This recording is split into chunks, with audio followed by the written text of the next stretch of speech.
Georgian townhouses on the moon. The highest GDP per capita in the Milky Way. Small modular reactors under every village green. This is Anglo-futurism. We are live as ever from the King Charles III space station.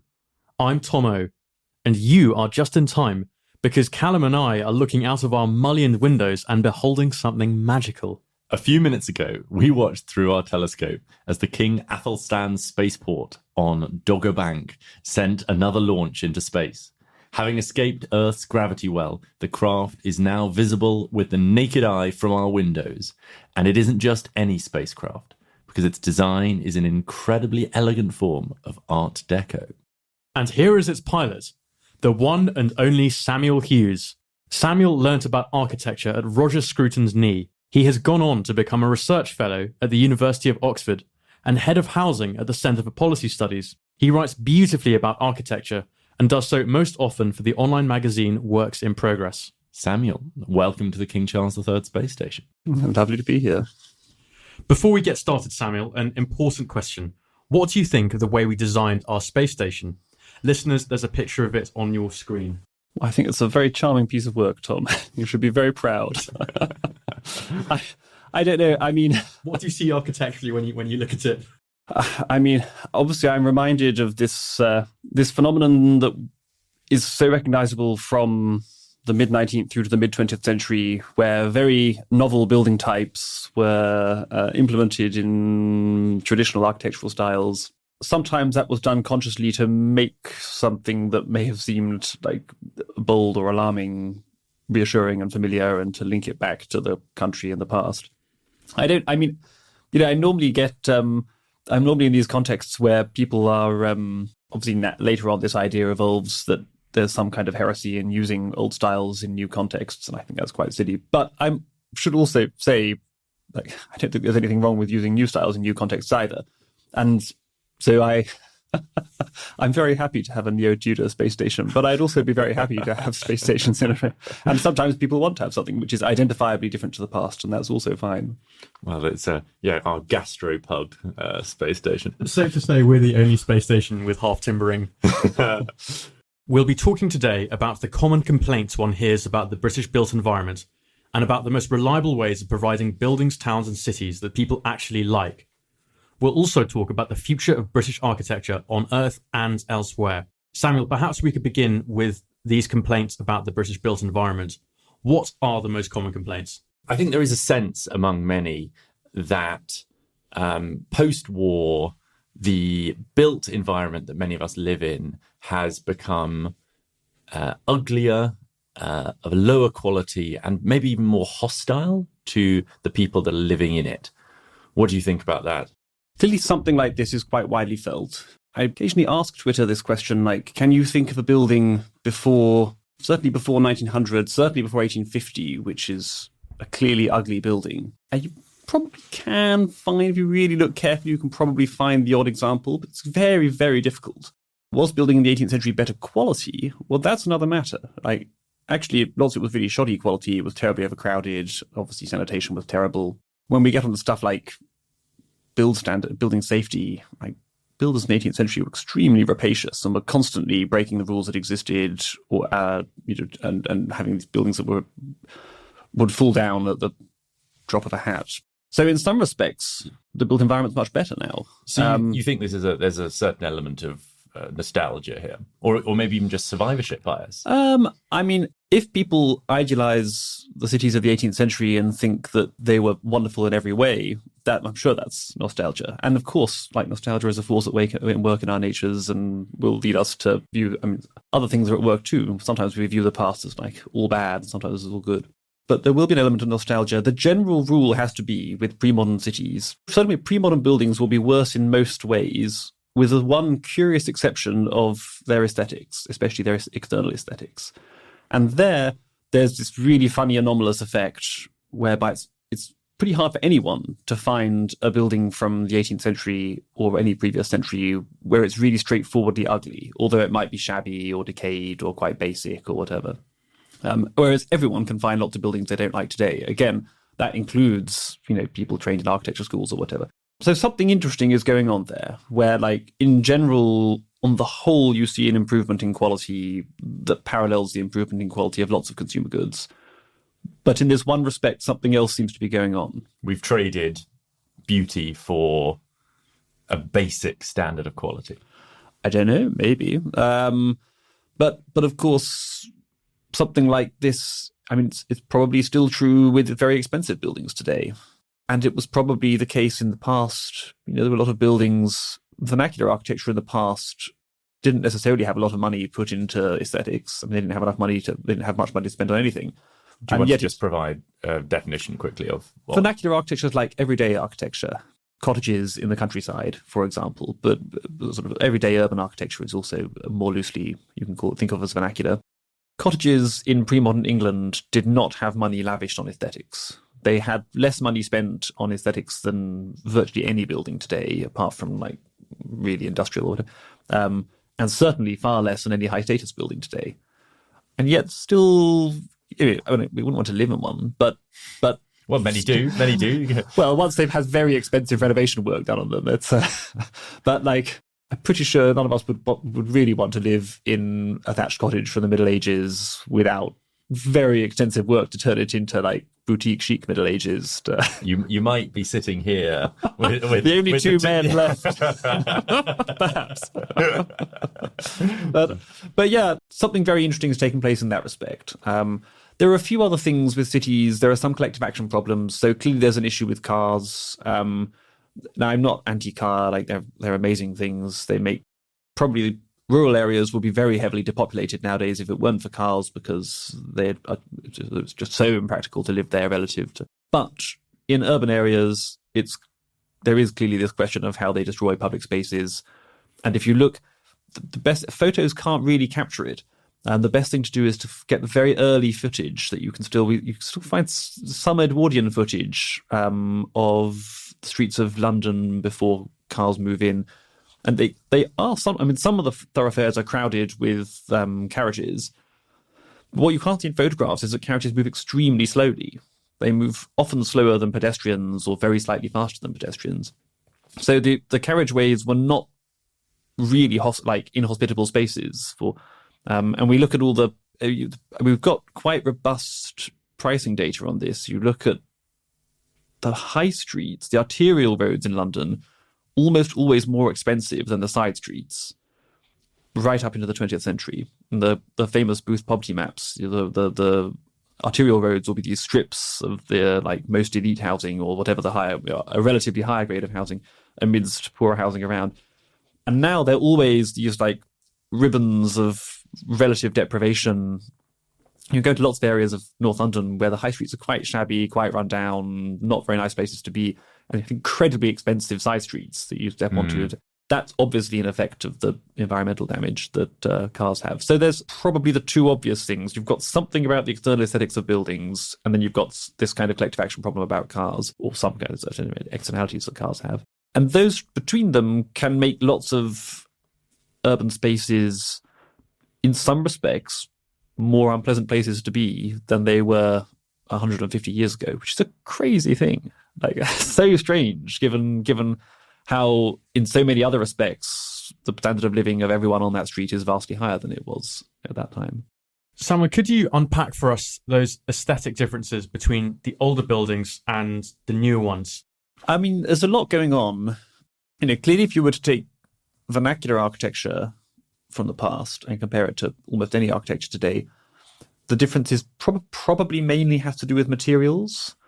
So we always, we're inclined to jump to these questions about aesthetic style, and those are architectural style, and those are important. But probably architectural style is not what's going on when you're talking about cottages, which don't have any ornament or very little, and don't follow any sophisticated compositional principles or anything like that. There's probably some effect if you're forced to work through just technological need in wood, brick, crown glass, thatch, clay tiles. Very hard to make something really ugly in those. But it's an interesting, right? Because in we talked about your Art Deco spaceship, that at one point steel and glass was beautiful and was exciting and was novel. Oh, it's totally possible to make something beautiful in steel and plate glass and reinforced concrete. I mean, these are amazing materials. Absolutely no question that they make it impossible to produce something beautiful. But it's probably true if you're working with, breeze blocks and corrugated plastic or any of these modern materials, the cheapest building you can make is probably an ugly one. Whereas the cheapest building you can make in natural timber and thatch is probably still fairly attractive. I think my favorite example of this would probably be barns. If you take a barn from the 18th century, it wasn't produced by people with they just wanted to have somewhere to keep the rain off their animals and agricultural produce and so. No idealistic considerations at all. Just used how to create shelter in the cheapest possible way, and they produced something which, by accident, was probably very attractive, and if it survived today, may have been expensively renovated and turned into a boutique hotel. Barns today, made of with breeze block walls, and I don't know, some kind of corrugated plastic roof. Nobody thinks they're attractive buildings. It's not because of spiritual decline or anything like this. It's just because the cheapest possible material has changed, and now the cheapest possible material makes something quite unappealing. I once spent an afternoon, as a journalist, helping make a medieval barn with hand tools only. And it was great fun, but it was a hell of a lot of work. And I wonder whether that is at the heart of why we like these buildings. It's not only that they're natural materials, it's also that a lot of labour has been involved. Yeah, I mean, one of the things that goes into our experience of beauty in architectural beauty or beauty in any kind of settled space is the sense that it is cared for and that somebody has poured themselves into this. And this is related to some of the really obvious stuff, like people hate littering. They care a lot about cleanliness. If you look at polling on these issues, cleanliness and littering stuff tend to dominate virtually all other considerations when you ask people what makes an attractive neighbourhood. And that then includes graffiti, I imagine. Yeah, exactly. Graffiti. They hate. Yeah. I mean, with very, very specialised exceptions, every so often you see this highly artistic graffiti in the right location and it maybe adds to it rather than... But in most cases, you probably know the broken windows literature. Yeah. So they say...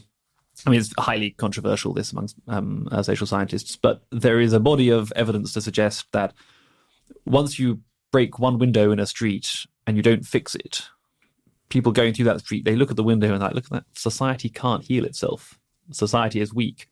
It sends and then this is clearly a street that is not cared for. This is a street that's not cared for, not protected. And then you get more crime starts concentrating in those places, and more antisocial behaviour, you get a spiral in those. So you see the power of a space that seems cared for. It's very reassuring for people, gives a sense that society is healthy, that people love this place. A well-tended front garden. I mean, we love front gardens for a number of reasons, but one reason is that it so obviously shows that kind of effort and investment. What are the other reasons we love front gardens? Well, I'm pretty sure there is something about greenery is powerful. I hadn't quite appreciated this before you discover it on Twitter because you become quite sensitized to how people will respond to different images. It's possible to get people to respond with great enthusiasm to a street with no greenery in it, but it's a lot harder. So there's probably something fairly basic about, you can feel there's maybe access to some evolutionary advantage, access to food, access to water. I don't know. Well, people like being in the natural environment, don't they? There's something I think basic there. So the combination of some kind of basic attraction of healthy vegetation, along with this very basic attraction of this has been carefully tended, people have invested in this. Those are doing a huge amount of work before we even get onto any finer aesthetic considerations. The thing that I want to ask is, because obviously aesthetics are maybe not for you, but for many are a subjective question that they will get quite agitated about and feel very passionately about. I know plenty of people who would disagree quite comprehensively with everything you've said so far. They would say that old buildings are kitsch, they are tacky, that actually the Trellick Tower, the concrete buildings that I think the three of us here would probably not choose as our first choices. Burnt down. And yet there is a really strong sense that these are both modern and exciting. How do you answer the allegations of kitsch? So, I mean, the first thing is to say is it's probably... I'm not sure there are that many people who would disagree with most of what I've said so far, in the sense that it's very, very rare to meet people who dislike old buildings, provided they stay in the past. Right? I've probably been spending too much time with left-wing students. Well, lots and lots of people have find traditional architecture you built today creepy in some way, or like they have a some kind of uneasy reaction to it. Like that's weird. It's a big share of the population. I mean, maybe a minority, but lots of people who feel people really disliking. I mean, how many people really dislike Gothic cathedrals or Georgian terraces or whatever, provided they're just the ones that were built in the Middle Ages or the 18th century? Okay, maybe let's rephrase that then. Why do people dislike these buildings being built now? I mean, that's one of the very difficult questions, and I hesitate a bit to enter into too much high-level sociological theorizing without lots of which we don't have very clear evidence for. Partly it's this, right? A reaction that we should have sympathy for, which is people identify with their own time and feel proud of their own time, and they want the way in which they build to manifest that pride and that identity. And they want to look at it and be like, even as this building is of this place, it is also of this time. I personally don't have a view that I don't feel personally that I need every building to be clearly marked by its time anymore. In fact, than I feel that every building needs to, in all circumstances, be clearly cohere with the style of the existing buildings around it. Like sometimes a building that's, Westminster Cathedral, right, a building sort of Byzantine / medieval Italian, and there it is in the West End, and it's wonderful. I don't feel that very strongly, but I respect that feeling, and I feel it myself sometimes. There were some contexts where I think, yeah, nice to have something which is identifiably different and new and of this time, not of another time. So I think that's one of the drivers. But I'm sure there are other things in play as well. I'd have to think it through quite carefully to enumerate them. What I find interesting here is that it seems like most people are very happy with what's pejoratively called a Barrett box, a sort of cottage cosplay red brick square house with a pitched roof. And then perhaps it's only those at the very top of what we might call the midwit bell curve who object to traditional looking buildings. There's something really interesting cultural going on there. So the empirical evidence of this is complicated and not very good either. We just don't have... So there's not that much research done on it. There's a bunch of visual preference surveys, I think maybe 10 or 15 properly sampled surveys. So you tend to find somewhere between 60 and 80% of respondents will go for a neo-traditional design over a design in, I don't know, modern architecture. And what would this look like, the neo-traditional? What if you describe some of the features? A bit more continuous with the kind of architecture you would have got in the 1920s or the 1900s or this. So it's probably more richly ornamented. It's probably faced in stone or brick or this kind of. Interestingly, there's actually not a very strong correlation with other demographic variables. So middle-class people are a bit more likely to prefer modern styles. Working-class people are a bit more likely to prefer traditional styles. I think women a bit more traditional than men. Older people a bit more traditional than younger people. But these are very weak correlations. And the overall majority in all these groups will still favour maybe not a huge majority, but an overall majority. The elite, non-elite thing, there's sort of something in that, but we should not exaggerate it. It's surprisingly, these preferences are surprisingly broad-based. They're not that extreme also, it's like, as I say, 60, 70, 80%. So it is you get a majority, but it's not like 99% and there's just 1% of architecture students or something on the other side. Well, I mean, you bring up architecture students. Architecture students, I would argue, are probably not in this category. I think they probably if you've had a professional training in an architecture school, you're much more likely to favour. So you wouldn't at all be in the 60 to 80% bracket. You'd be much more likely to favour the contemporary design. Contemporary, I mean, this is kind of question begging language, but the design in a style of modern origin.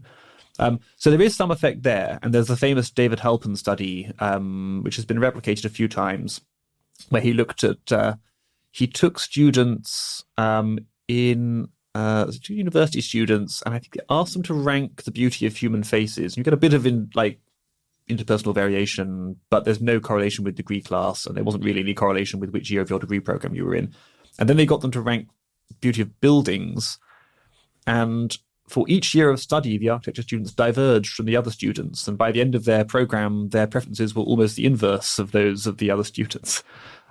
So I think there's a specific thing, elite, not elite, I don't know, but there is something about professional training there which we must be careful of exaggeration, right? So there is 20, 30, 40% of the general public who seem to be quite sympathetic to that. So it's not just and there's much more of the public who like some modern. I mean, actually, nearly everyone likes some modern buildings, some buildings in modern styles. And there are the American was a huge poll in America some years ago where they looked at the public's favorite buildings, and you get a lot of Art Deco and a lot of 19th century classicism and this kind. But you get some iconic modern buildings too. We should be very cautious about exaggerating here. There is a design. The design disconnect is what Nicholas Boy Smith talks about. Something has happened. There is more disagreement about architectural style in our society than there probably was in the 18th century. There is something about professional taste moving, deviating. Yeah, moving in a different direction. It's more than deviating, though, isn't it? You're saying almost inverse.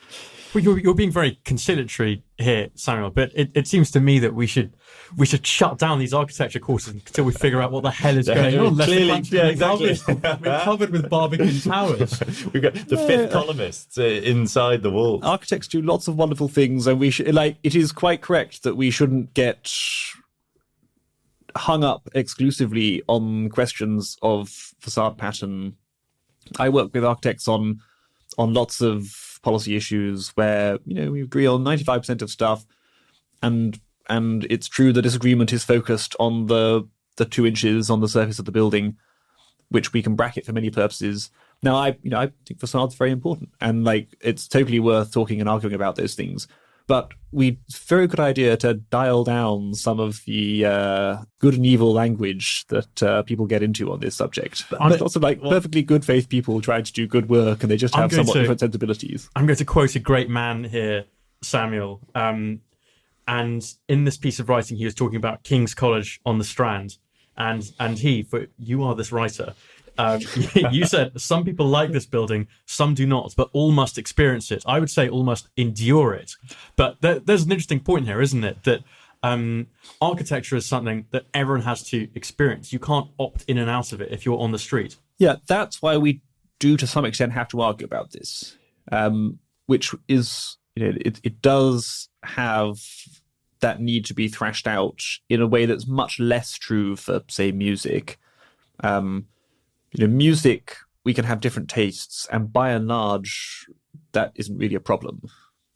And the exceptions, just think how annoyed people get by noisy music when someone's playing, too loudly on their headphones, or not bothering. And in the same way, or a building is exactly the same. It is your person on your bus, blaring, it's fast jazz into your ear. Well, I don't know what the equivalent of the Barbican is. I assume it's some kind of horrendous Eastern European techno. Atonal. Samuel, in your essays, you make this point about atonal classical music and how it is appreciated only by elites who spent years learning to enjoy it. Funnily enough, Callum and I listen to it quite a lot, so we're going to play some now. This is Schoenberg.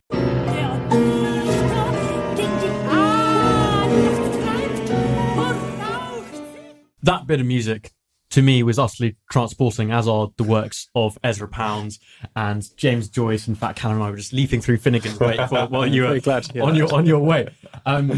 But Which bit was your favourite bit, Tom? All of it, all of it. But to many people, I shudder to say, these works of art are impenetrable and not that enjoyable.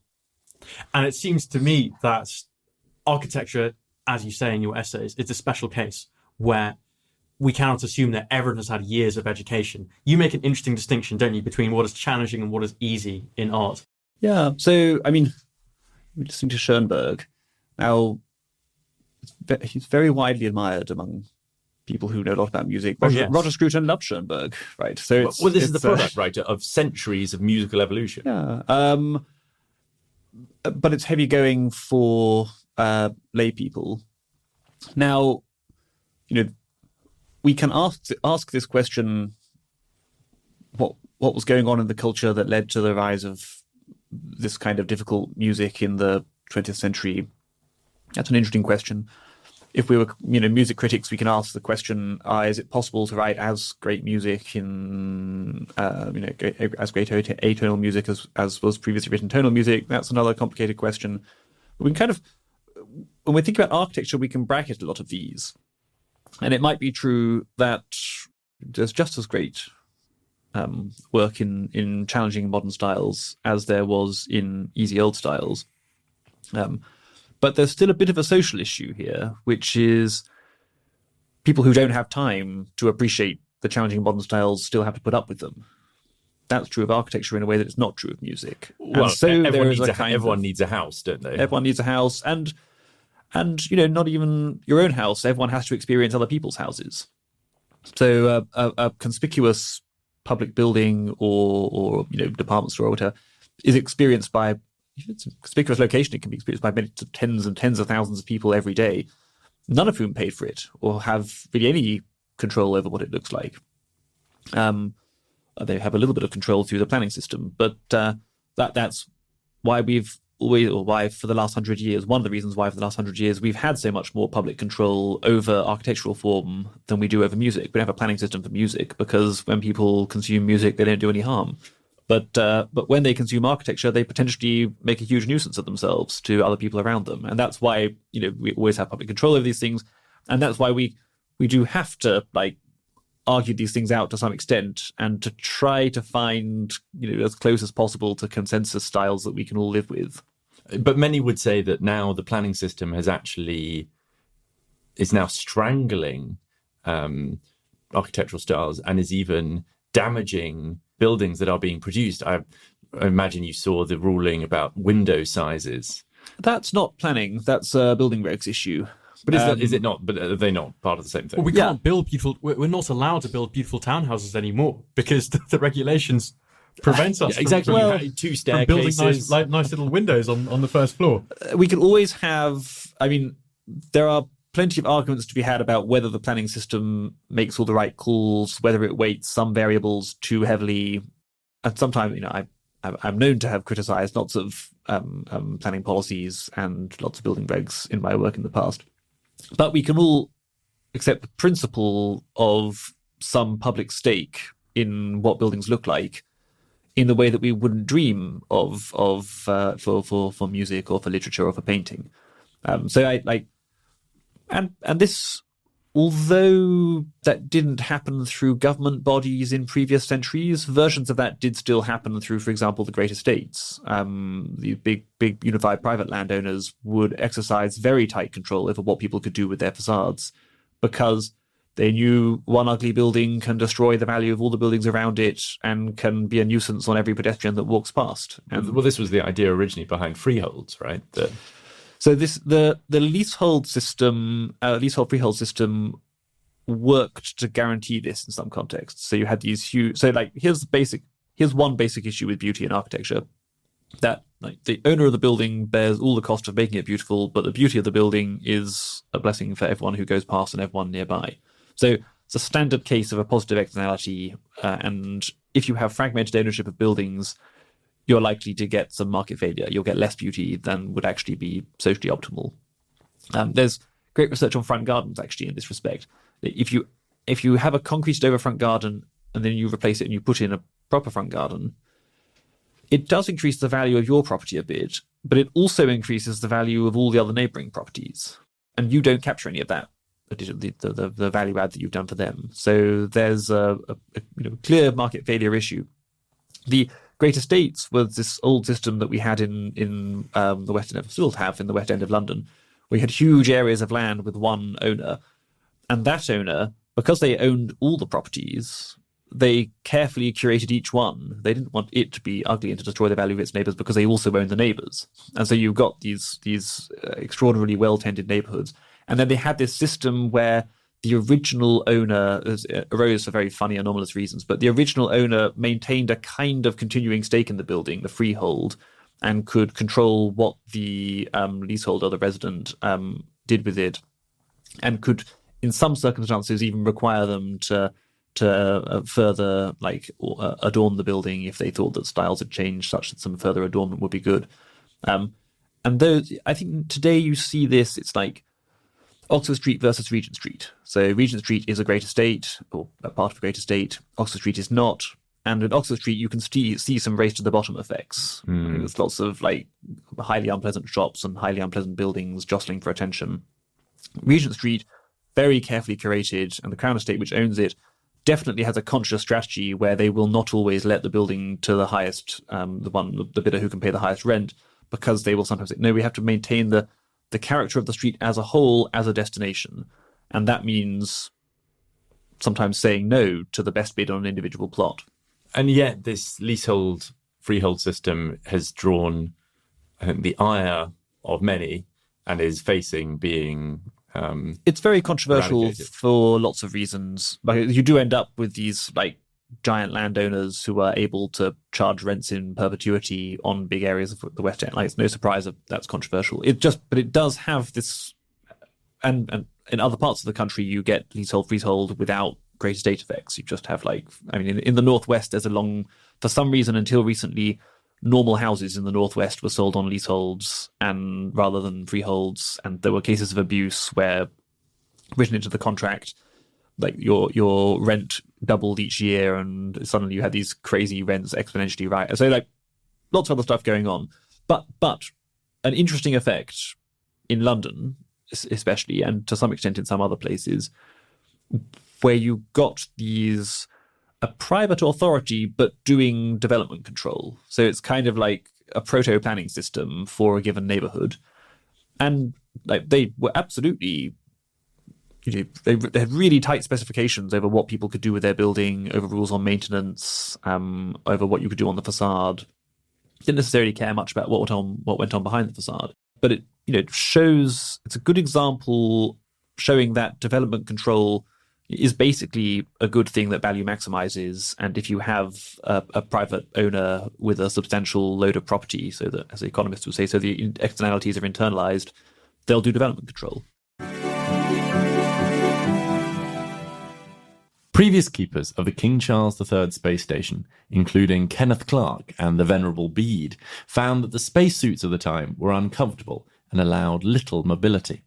But thanks to a generous sponsor, Callum and I have been able to cast out those inflexible tweed spacesuits. Instead, we've been kitted out in silk-lined three-piece spacesuits. And Callum, if only we had a webcam, listeners would see that you look spectacular. Thank you very much, Tom. Although I do miss the old woolen ones. Wool, after all, is a high-performance material. The tailoring is magnificent. And what a terrific job they did on these lace cuffs of ours. Listeners, if you too would like to turn your next spacewalk into a catwalk, you need but catch the next rocket launch to New Savile Row, which you will find in the Martian colonial capital of New Poundsbury. And how does this relate to the housing crisis? So you've described two systems here of neither, it seems, is generating enough houses for us. One sometimes hears the argument that if only buildings look nicer, we might have more of them and we would have a less serious housing crisis. So where do you think this question of aesthetics figures in the housing crisis? I think it does play a role. We do now have this situation where there's quite a lot of controversy and division on architectural questions. And, whether it's a 60-40, 30-70, 80-20 split or whatever, like a serious division of opinion. And that means whatever we build, it's going to be quite hard for everyone to be pleased with it. There are buildings that everyone likes, but it's pretty hard going to get. These are buildings though that are built at all, right? We're talking here about NIMBYs who would prefer there to be nothing. Yeah. Oh, null aesthetic. So I think design controversy is one factor behind why it's hard to get local support for building now. We absolutely shouldn't fall into the trap of saying this is the main driver. So my one-time tutor and employer, Roger Scruton, once claimed that if urban extensions looked like Bath, nobody would object to them. That's definitely not true. They would definitely object to them. Well, note that proposed stadium that we talked about earlier in Bath, the beautiful classically inspired rugby stadium.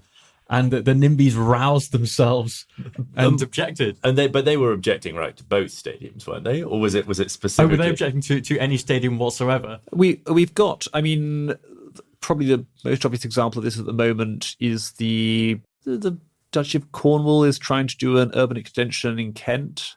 Faversham, that's right. There's intense local opposition to that, even though it's a pretty model development. And it does any of the, not just in terms of using these relatively popular styles, but in a host of other respects. It's very, very well done. Still loads of opposition. And that's, NIMBYs are not crazy or monsters or whatever.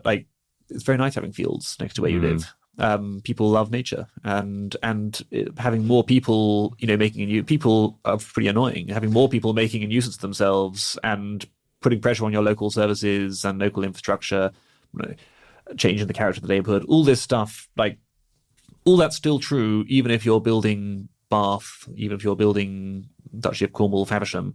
No amount of front gardens will ever be better than just open fields, as far as, that's not, necessarily actually true, but that's definitely how it's experienced by many people.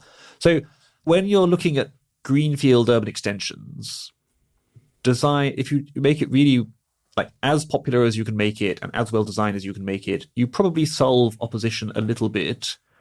You're not going to turn that many opponents into supporters, but you might make opponents less vigorous opponents.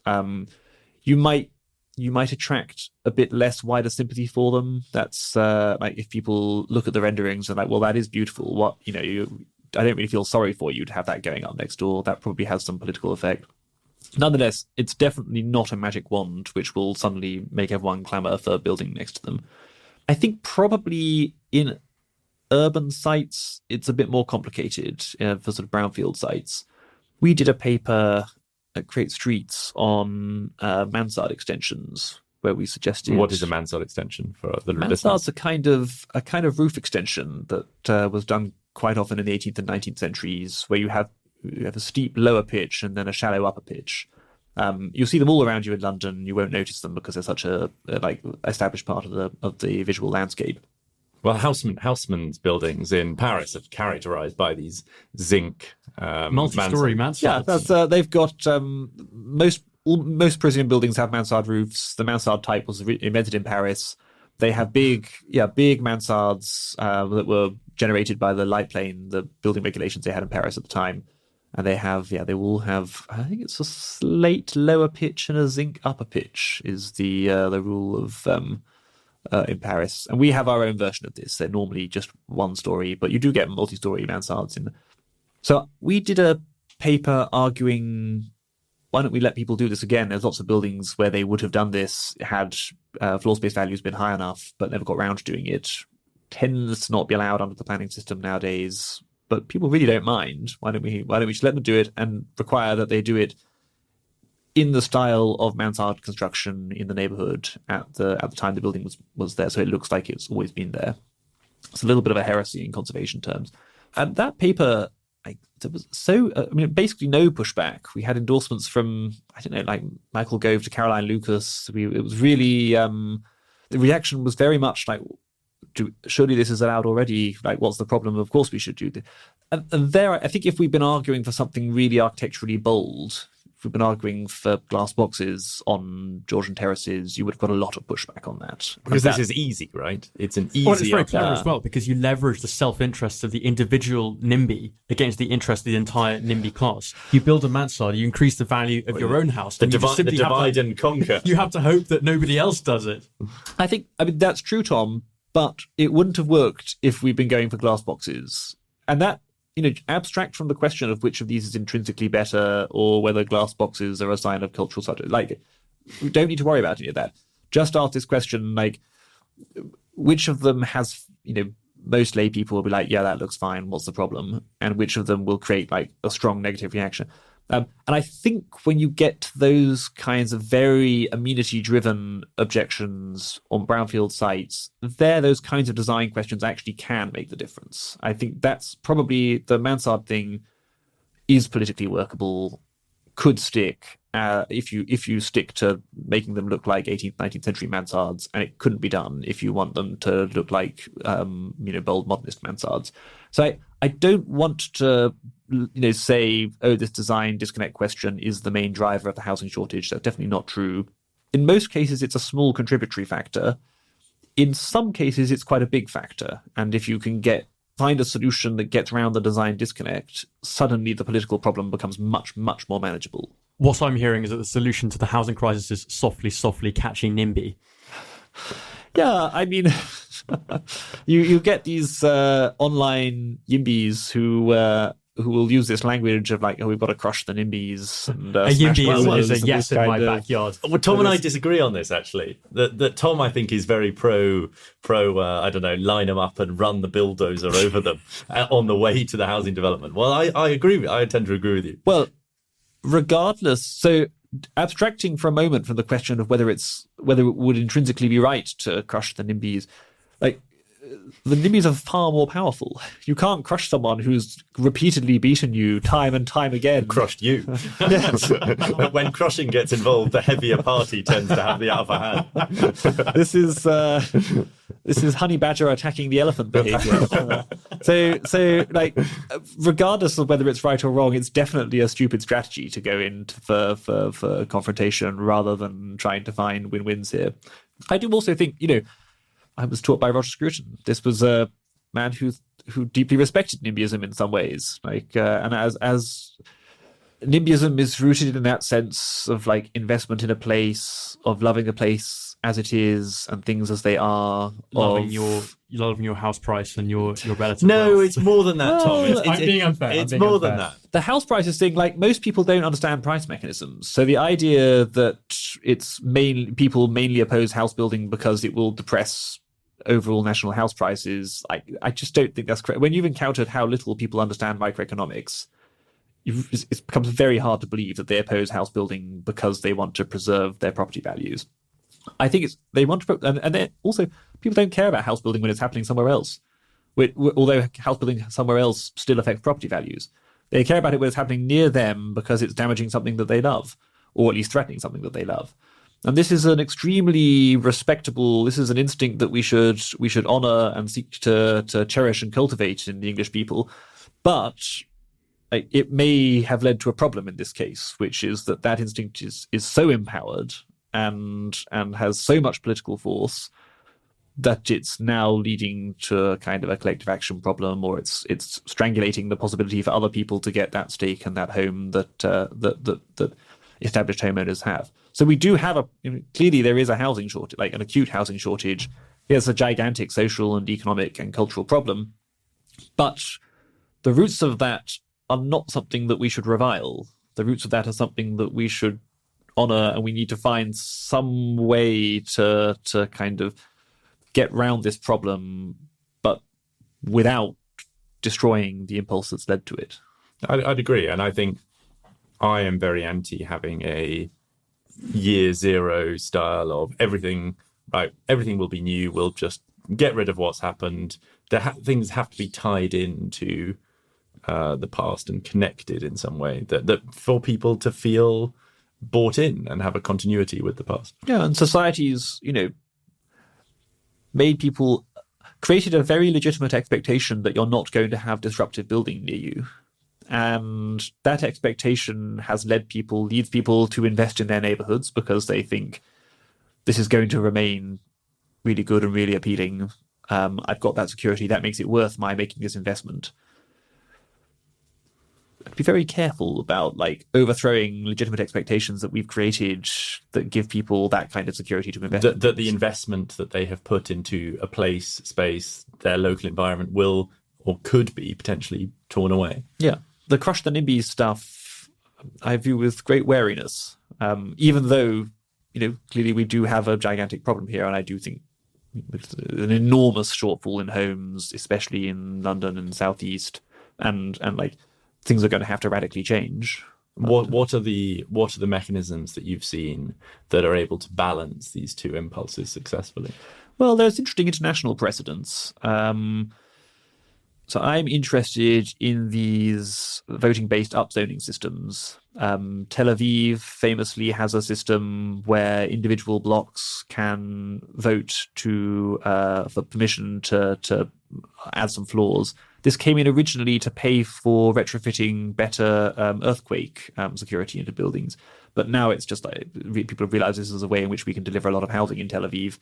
And people vote a lot for it.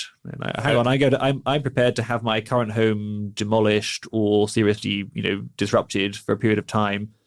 We'll add some extra floors to the building, and then the new homes will be sold, and I'll get a share in the profit from selling them. And it turns out, the profit motive works. People really do. NIMBYism doesn't necessarily survive contact with that. We've got a domestic example of this, which is the estate regeneration ballots.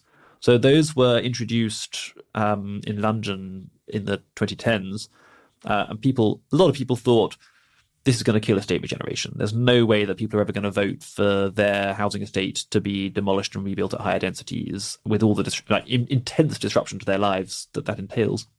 In fact, virtually every regeneration ballot has been won, often with gigantic North Korean majorities. And this is people voting, not just for some housing to be built on a field near them. This is people voting for their home to be demolished, for them to be moved at least once and often to be double decanted, so moved into temporary accommodation and then moved back into the estate when it's rebuilt. And it turns out, what the model with estate regeneration in London is you demolish the existing estate, you rebuild it at higher densities. There's a bunch of new private sector stock which you sell off. Selling that off pays for replacing all of the social housing and doing so at far better quality. So the existing residents basically given the offer that you get 2 years of disruption, or maybe more than 2 years because estate regeneration takes ages. But on the other side of that, you get a way better home. And it turns out people will say yes to that. That's extremely interesting. Estate regeneration is so underappreciated, how fascinating that is in what it tells us about NIMBYism and NIMBYism. People will go for ultra disruptive development, maximally disruptive development, if you offer them a stake in the benefits that are created. It's like you said, a feeling of investment in that actually by committing to these 2 years, they will benefit and they will have a better quality of life. Yeah, and there's a bunch of other international precedents like that. So I'm very interested in those cases. Those, that's suggestive that there's this thing which often appears to be a totally impassable political rock, the force of NIMBYism. Actually, it doesn't necessarily survive contact with a profit motive. Survive contact with people actually benefiting from the development and getting a big chunk of the uplift from it. So I think that's the kind of win-win solution that we need to be thinking about. Samuel, let's imagine that we're building a toolkit for the construction of buildings, towns, and cities in this country that people actually want, that's feasible. How would you go about building that toolkit? Well, it's a $1 million question. I mean, on the question of individual buildings, there's no easy answer to that. So to some extent, we have to acknowledge we're just living in an age of more divided architectural taste, and creating buildings that everyone's happy with is now just going to be more difficult. Well, we could just split people up, couldn't we? We could send that 40% off and to the British concrete jungle. Yeah, send the brutalists off. Exactly. Like gulags. I mean, libertarians would probably like this if you could just let people. They would have good warehouse parties. Way, but That's true. it's unfortunately there is this problem that people have to experience buildings whether or not they paid for them. So we all like the live and let live libertarian solution where you just let 70% of people have buildings in this architectural style that they like and 30% have buildings in that architectural style. We're saying they live together. No. Yeah, we're specifically we're putting them in a little fenced enclosure. Meanwhile, they're like towering skyscrapers of Cotswold stone. That might deal with the specific externalities of architectural style. I think bring some other issues with. I can't see any problems with it at all. I don't think there's a very easy solution on that. You may be able to come to solutions that work for a larger number of people than the solutions we have at the moment do. I have a sort of hobby interest in these early 20th century architects mostly did believe in this idea that they needed to have a modern style. But only a minority, up till the 1940s, only a minority of them would have been what we now call modernists. So they would have been interested in either in like a modernized traditional style. That was probably the most common option in this country. So a style that was in the old traditions of English architecture, but was also recognizably 20th century. Or they were interested in things that maybe weren't traditional at all, but which were nonetheless kind of alternative modernisms that would be richly decorative and have all that kind of interesting ornament and color and texture. And these are, very, very loosely, these things we now call Art Deco, although that wasn't a term that existed at the time, might fall under that category. I'm quite intrigued by those, and I do sort of wonder if this, maybe there is a style that could come into being, which was recognizably modern, but was also like an easy architectural style, which had very wide buy-in and had all the kind of lavish decorativeness that ordinary people respond to so rapidly. You can see architects who are sort of moving in that direction a bit, but that's my when I'm daydreaming, I often imagine that as being the style that could start getting like 90%, 95% buy-in. Traditional and modernist styles are never going, neither of them is ever going to get that, because we're just more divided on this question than that division just is a social fact. And how do we think technology can help with this? Because obviously building in steel and concrete is cheap and easy, right? And that must have contributed. Yes. So as I said earlier, technology is a bit of a two-edged sword here. So it probably is true that steel, concrete, plastic, etc., make it easier to make something ugly. They may make it the case that the cheapest and easiest building to produce is an ugly building. But it's absolutely not the case that they require you to make something ugly. I did a piece recently for Works in Progress on how technology, in fact, made ornament far cheaper and more affordable in the 19th and early 20th centuries, and how quietly it's still continuing to do that today, although clearly there's not been that much investment in this specifically. We have this idea that ornament necessarily involves extremely elaborate handicrafts. Some kinds of ornament do. Historically, that's been true of stone ornament particularly. But lots of other ornament doesn't. It's like terracotta ornament, cast stone ornament. This is molded. You make one model and then you make a bunch of casts of your model, and then you can produce huge quantities of ornament with no craftsmanship for each marginal unit that you're producing.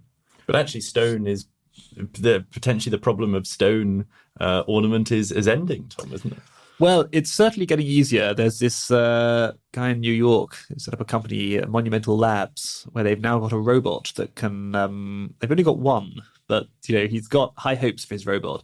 It produces. It can even do it with figure sculpture, where it has to be really perfect. Like every millimeter really, really matters. It can get you to something like 90. I think it's 98% of the way. A little bit of finishing work still has to be done by hand, but nearly all the work can be done by the robot. It just scans the model and then cuts the stone to, in keeping with that. And it works, I think if you factor in the fact it never sleeps, it works sort of 6 to 12 times faster than doing stuff by hand or with very simple machines. Putting those layabout stonemasons to shame. Yeah, Tom, how do you like the idea of a full body sculpture of yourself that we could put above the bar? Well, the two of us, I think It doesn't help you that much with figure sculpture, because figure sculpture still has to be modelled in by hand. So modelling, like sculpture, contrary to popular belief, sculpture is historically, since the Renaissance, mainly done in clay by hand, and then will be transferred using also by hand, but using these kinds of measuring devices to stone by various sort of skilled craftsmen. So doing a figure sculpture, the original work in clay, basically the technology hasn't changed since the ancient Greeks. Modeling is the great romantic survivor, which is still really does require, but architectural ornament's not like that. Like architectural ornament, if you want to have a set of bespoke ornaments done for your building, that's still going to be expensive today. That still requires lots of craftsmanship. So if you want, and there are lovely buildings like that where they modeled their very own ionic column for that particular building.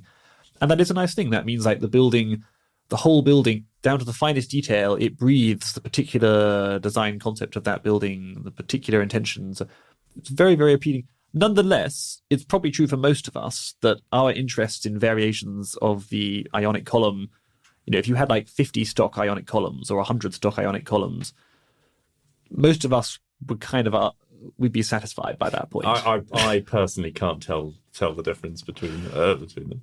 You'd probably feel that by the time you reached the 100th option, you were kind of like, I've actually exhausted my interest in variants on the ionic order. And that, you could very easily have 100 molds for the ionic order, 100, which craftsmen had done, which were then reproduced hundreds and hundreds of thousands of times all over the world. So for ornament, these technological developments, both the improvements in casting technology and the development of factory production for that, and then more recently this development of robot production for carved stone, totally transformative. And it makes it possible to do it on like an enormously greater scale than would have been the case in the 18th century. Do these developments give us a clue as to what London, for instance, might look like 50 years from now or 100 years from now? I don't know. I'm not a soothsayer. It gives us a clue about what it might look like. I mean, it gives us a clue about what's technologically possible. But after all, it's technologically possible that London today would have looked, if we'd kept the design values of the Victorians and the Edwardians and held those constant and just allowed technological change to take its course, London today would, at least in the city centre, look radically different. It would be intensely ornamented. For people with slightly Victorian design sensibilities like ours, it would be this extraordinary dreamscape that, and yet it doesn't look that way. And that's because of cultural changes that have happened and changes in what society asks for. I don't presume to tell you what the culture is going to look like in 50 years or 100 years and what kind of architecture we'll be demanding then.